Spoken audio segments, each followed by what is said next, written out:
বাংলাদেশে এমন একটি দেশ, যে দেশের শিক্ষা প্রতিষ্ঠানগুলোতে দখলদার চর্চা হয়, যে দেশের শিক্ষা প্রতিষ্ঠানে আধিপত্য বিস্তার চর্চা হয়, সংগ্রামে উপস্থিতি। আর এগুলি কারা করে? এগুলি করে হলো সরকার দল আর বিরোধী দলের লাঠিয়াল বাহিনীরা। আমরা স্পষ্ট বলতে চাই, সরকার দল আর বিরোধী দলরা তারা সংসদে বসে কি করতেছে?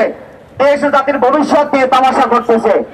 আমরা স্পষ্টভাবে বলতে চাই, যাদের কারণে আজকে ক্যাম্পাসগুলো উত্তপ্ত, যাদের কারণে আজকে ক্যাম্পাসের সাধারণ শিক্ষার্থীদের জীবন হুমকির মুখে, আমরা বলতে চাই আপনারা ক্যাম্পাস ছেড়ে চলে যান। আপনাদেরকে পড়াশোনা করার কোনো দরকার নেই। আপনারা সন্ত্রাসবাদ করেন গিয়ে জঙ্গলে চলে যান, শিক্ষা প্রতিষ্ঠানে আপনাদের জায়গা নাই। আমরা ক্যাম্পাস থেকে ছাত্রলীগকে পিটিয়ে ক্যাম্পাস ছাড়া করেছিলাম শুধুমাত্র তাদের সন্ত্রাসী কার্যক্রমের জন্য। আমরা ছাত্রলীগকে পিটিয়ে ক্যাম্পাস থেকে দূর করেছিলাম তাদের এই ধরনের ন্যাক্কারজনক কার্যক্রমের জন্য। আমরা শিক্ষার্থীরা অতিষ্ঠ হয়ে কাজ করেছিলাম। আজকে যদি কোন সংগঠন একটি বৈশিষ্ট্য আবর্তিত হয়, যদি সন্ত্রাসের কার্যক্রম করে ক্যাম্পাসে পরিচালনা করে, তাহলে আমরা আবারও সেই 5ই আগস্টে যে ভূমিকা অবতীর্ণ হয়েছিলাম সেই ভূমিকা অবতীর্ণ হব। আমরা চেয়েছিলাম 24 পরবর্তী বাংলাদেশে যে ছাত্রদের যারা ক্যাম্পাসে ফিরে যাবে তাদের হলগুলোতে লেখাও থাকবে, বিশ্ববিদ্যালয়গুলোতে কোনো সন্ত্রাসী কার্যক্রম হবে না। কিন্তু আমরা আজ 2 বছর পরবর্তী সময়ে দেখতে পাচ্ছি প্রত্যেকটা ক্যাম্পাসগুলোতে সন্ত্রাস বিরাজমান করছে। এর বর্তমান সরকারকে নিতে হবে।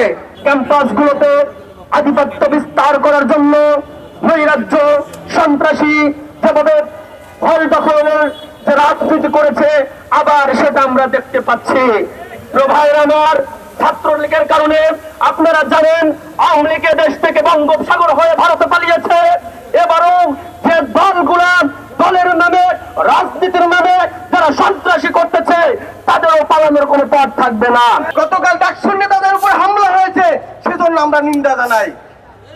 কালকে যারা 2 গ্রুপ মারামারি করেছেন তাদের উদ্দেশ্যে বলতে চাই, গুপ্ত থেকে রাজনীতি হয় না। রাজনীতি যদি করতে হয় প্রকাশ্য রাজনীতি করুন। তাদের উদ্দেশ্যে বলতে চাই, রাজনীতি যদি করতে হয় আদর্শের রাজনীতি করুন, সন্ত্রাসের রাজনীতি পরিত্যাগ করুন।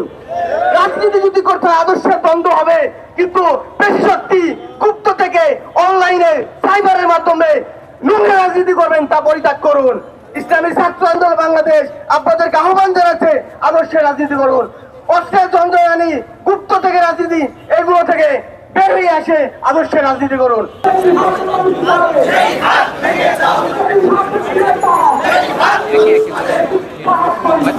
একসাথে চলে না।